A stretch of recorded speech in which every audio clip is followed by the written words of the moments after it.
अरे उस दिन इतनी आतिशबाजी की गांव के लोगों ने। मुख्यमंत्री महोदय ने मुझे कहा कि मैं आप दोनों विधायकों को एग्रीकल्चर कॉलेज दूंगा। मैंने मांग करी थी 1 साल पहले, कृषि बजट से पहले। तो आप बताओ कहां खोलना है। मैंने जोगीवाड़ा दे दिया नाम। मैंने जोगीवाड़ा, जब बजट आया तो मैंने जोगीवाड़ा वालों को कहा था, मैं तो तैयार रखना आतिशबाजी, मैं आज बड्डा डंगा करूंगा। बड्डा क्या करोगे? मैं बजट सुनना। जब मुख्यमंत्री जी ने जोगीवाड़ा का नाम लिया, लोग स्तब्ध हो गए। ये नाम तभी संभव हुए जब आपने हमें वहां भेजा। बाबा साहब भीमराव अंबेडकर ने कहा था कि जब राज सत्ता तक सीधे साधे लोग और दबे कुचले लोग नहीं पहुंचेंगे तो सत्ता का स्वाद और सत्ता का आशीर्वाद आम जनता तक नहीं पहुंचेगा। आप लोगों ने हमें वहां भेजा है। तब हमने सौगात दिए। मेरे एक फसल बीमा की भैंस पर भादरा को ITI कॉलेज मिला था। और फसल बीमा हनुमानगढ़ जिले में हमारे विधायक होने के बाद और हमारे किसान सभा के संघर्षों के बाद, आप लोगों के हमारे साथ खड़े होने के बाद 2700 करोड़ रुपए 3 साल में आए। 2700 करोड़। पूरे हिंदुस्तान में कहीं सर्च मारोगे आप, हे किसान के बेटे बेटियों, पूरे हिंदुस्तान में कहीं सर्च मारोगे आप, एक जिले में 2700 करोड़ नहीं मिलेंगे आपको। ये तभी संभव हुआ जब आप लोग हमारे साथ खड़े। मुझे याद है, मुझे वो छात्र संघ के चुनाव याद है, जब मैं कॉलेज के चुनाव लड़े, हम हार गए। उसके बाद हम लगातार 2 चुनाव और हारे। तीसरे चुनाव में जब जीते, हम जीत की खुशी में सराबोर थे। हमारे पास रंग डालने के लिए, रंग खरीदने के लिए पैसा नहीं था, लेकिन हमारे पास वो हौसला था कि उस दिन से लेकर के आज तक जिले में SFI का परचम लहरा रहा है। और SFI ने दिशा दी है। उन चिट्टा बेचने का गोरख धंधा नहीं करते। हम भगत सिंह की विचारधारा बताते हैं, हम अंबेडकर की विचारधारा बताते हैं। हम आज कहते हैं जिस तरीके से फिरका परस्त हिंदुस्तान में अदानी और अंबानी को सारा कुछ लुटवाना चाहते हैं, एक विशेष विचारधारा को पार करके देश का सारा सामान 2 बड़े पूंजीपतियों को लुटाना चाहते हैं। हम वैसी परिस्थिति में ये बोलने का मादा रखते हैं कि देश की संपदा अदानी और अंबानी की नहीं हो सकती, ये संपदा हमारी है। ये हम बोलने की हिम्मत रखते हैं। ये हिम्मत तभी आती है जब आप लोगों के साथ आज भी हमारा अटूट संबंध है, आज भी आपके साथ हमारा अटूट प्रेम है। जब छात्र संघ का चुनाव था, इसी चुनाव का अनुभव 4 दिन पहले मैंने मंगेश चौधरी से पूछा, मंगेश क्या चल रहा है चुनाव में?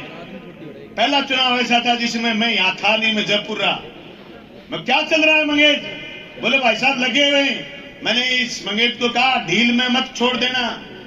अगर वैसे लोग कॉलेजों तक पहुंच जाएंगे जो चुनाव के समय जाति और धर्म का झंडा भी अपनाते हैं, जो चुनाव के समय पैसे का इस्तेमाल भी करते हैं, जो चुनाव के समय भात की प्रक्रिया अपना करके सत्ता तक तो पहुंच जाते हैं, उसके बाद नशे की दीवारों पर चिपकियां लगाते हैं। ऐसे लोगों को किसी भी तरीके से, किसी भी कुर्सी से दूर करो, चाहे वो छात्र संघ की कुर्सी हो, चाहे वो पंचायत समिति की कुर्सी हो, चाहे वो विधानसभा की कुर्सी। ये जरूरी, ये देश लोकतांत्रिक देश है दोस्तों। आज देश में जिस तरीके से भयंकर बेरोजगारी बढ़ रही है, इस देश में सिर्फ और सिर्फ सोशल मीडिया आप खोलोगे, आपको जहर के अलावा कुछ नहीं मिलेगा।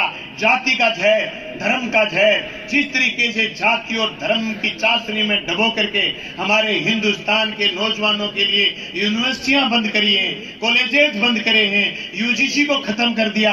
ये सारे सौदे को खत्म करने में केंद्र सरकार लगी हुई है। आज शिक्षा पर जो बजट खर्च हो रहा है, उस बजट की स्थिति आप देखो, आपको रोना आएगा। देश में SFI का नारा होता था, शिक्षा पर जो खर्चा हो बजट का 10वां हिस्सा हो। केरल और राजस्थान को अगर स्टेट को छोड़ दें तो आपको कहीं 5% से फालतू शिक्षा पर खर्च नहीं मिलेगा। आज राजस्थान और केरल में 7 और 7.5% खर्च हो रहा है। दोस्तों, मैं कहना चाहता हूं आपसे कि हमें इन चीजों की तरफ देखते हुए आगे बढ़ना है। हम तो जब भी छात्र संघ के अध्यक्ष को बिठाते हैं कुर्सी पर, तो हम एक आशीर्वाद देते हैं, लड़ो लड़ाई, पढ़ो पढ़ाई, SFI। कि जो संगठन का भरोसा है, नौजवान साथियों, जो अध्यक्ष उपाध्यक्ष महाशिव जीते हैं उन साथियों से कहना चाहता हूं कि आप भरोसा मत तोड़ना। विद्यार्थी वोट जब देता है और हमारे को खास करके वोट देता है, हमारे पास न ज्यादा गाड़ी घोड़े, न ज्यादा तामझाम है, न ज्यादा दिखावा, हमें जब वोट देता है तो साथ निभाने का भरोसा, उस भरोसे पर वोट देता है। मुझे 22 साल का तजुर्बा है छात्र संघ चुनाव का। जीते बहुत ज्यादा हैं, हारे बहुत कम हैं। भरोसा कायम रखना है उस साथी का जो साथी पीछे खड़ा है कतार में, उसको खींच करके बराबर लाने का भरोसा हमें पूरा करना है। हम इस भरोसे को कायम करेंगे तो किसान के घर से आए हुए बेटे और बेटियां कभी हमारे भरोसे को नहीं तोड़ेंगे। हमारा ये आशीर्वाद आपको इस बात के लिए है कि आने वाले समय की राजनीति भी आपको तय करनी है। दोस्तों, आने वाला समय और ज्यादा इस हिंदुस्तान के लिए खतरनाक आ रहा।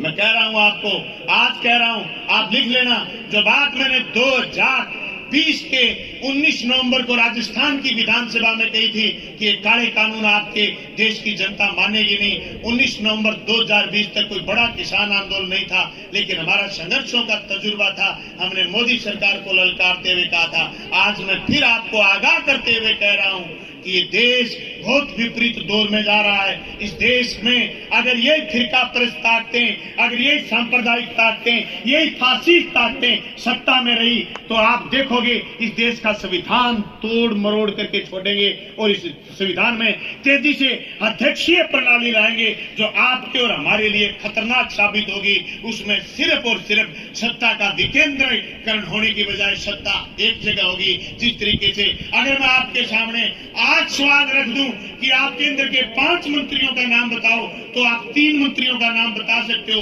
क्योंकि 2 दिन पहले एक मंत्री का नाम अचानक से तेजी से आया, मनसुख राम मावंडिया। नहीं तो कोई जानता नहीं था देश में कोई मनसुख राम मावंडिया नाम का भी कोई मंत्री है क्या। वो 2 दिन से आया है, नहीं तो देश में मोदी और शाह के अलावा कोई मंत्री का नाम नहीं था।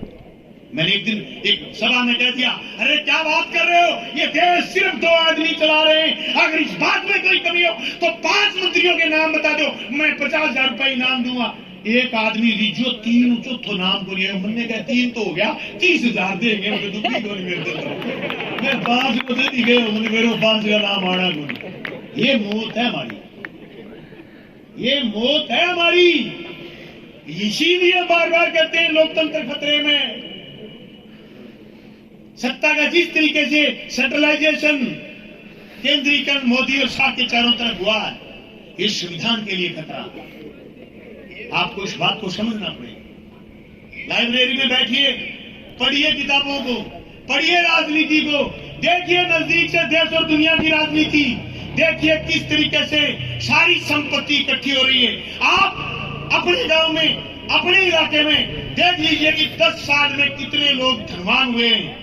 2012 में जिस अदानी को भारत के रिजर्व बैंक की गाइडलाइन के अनुसार एसबीआई बैंक ने यह कह दिया था कि तुम्हें 5,000 करोड़ का ऋण नहीं दिया जा सकता, आपकी सिविल खराब है। सिविल का मतलब आपका व्यवहार खराब है। ये 2012 में कहा गया। उसी अदानी को 10 साल में, महज 10 साल में मोदी और शाह की शय पर एशिया का 1 नंबर और दुनिया का 3 नंबर पूंजीपति बना दिया। ये सवाल है आपके बीच में, क्या आप और हमको ये मौका पिछले 10 साल में आपके और हमारे बीच रहने वाले किसी भी आदमी को ऐसा मौका, या हिंदुस्तान के किसी भी बुद्धिजीवी को ये मौका मिला जो एक नई कंपनी डेवलप करता और वो कंपनी से रोजगार लाखों लोगों को देता?